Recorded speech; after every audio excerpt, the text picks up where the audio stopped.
மரவள்ளிக்கிழங்க வச்சு நம்ம நிறைய ரெசிபிஸ் வந்து ட்ரை பண்ணியிருக்கோம். இன்னைக்கு வந்து பார்த்தீங்கன்னா, மரவள்ளிக்கிழங்க வச்சு நம்ம ஒரு தோசை தான் ரெடி பண்ண போறோம். எப்படி இருப்பலாம் பார்க்கலாம் வாங்க. 1 கப் அளவுக்கு இட்லி ரைஸ் எடுத்துக்கோங்க. 1 கப் அளவுக்கு ரா ரைஸ் எடுத்துக்கோங்க. 1/2 கப் அளவுக்கு கடலைப்பருப்பு எடுத்துக்கோங்க.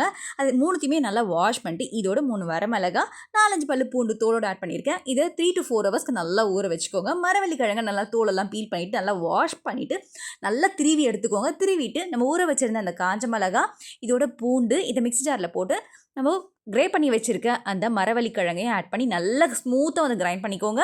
கிரைண்ட் பண்ணிவிட்டு ஒரு பவுலுக்கு ட்ரான்ஸ்ஃபர் பண்ணிவிட்டு நம்ம ஊற வச்சுருந்த அந்த அரிசி பருப்பு அதையும் நல்லா கிரைண்ட் பண்ணிக்கோங்க. எல்லாத்தையுமே நல்லா கிரைண்ட் பண்ணதுக்கப்புறமா தேவையான அளவுக்கு தண்ணி, சால்ட் ஆட் பண்ணி நல்லா மிக்ஸ் பண்ணிக்கோங்க. நான் அரைச்ச உடனே ஊற்றிருக்கேன். நீங்கள் அரைச்ச ஒரு 2 ஹவர்ஸ் கழிச்சு ஊற்றிங்கன்னா இன்னுமே நல்லா சூப்பரான தின்னான தோசை வந்து கிடைக்கும் உங்களுக்கு. இதுக்கு தேங்காய் சட்னி இல்லை காரமான சட்னி எது வச்சு சாப்பிட்டாலும் ரொம்ப ரொம்ப அட்டகாசமாக இருக்கும். இல்லை நம்ம மரவள்ளிக்கிழங்கு ஆட் பண்ணியிருக்கோன்றது தெரியவே தெரியாது. ட்ரை பண்ணி பாருங்கள். சுவைக்கான தேடல் தொடரட்டும்.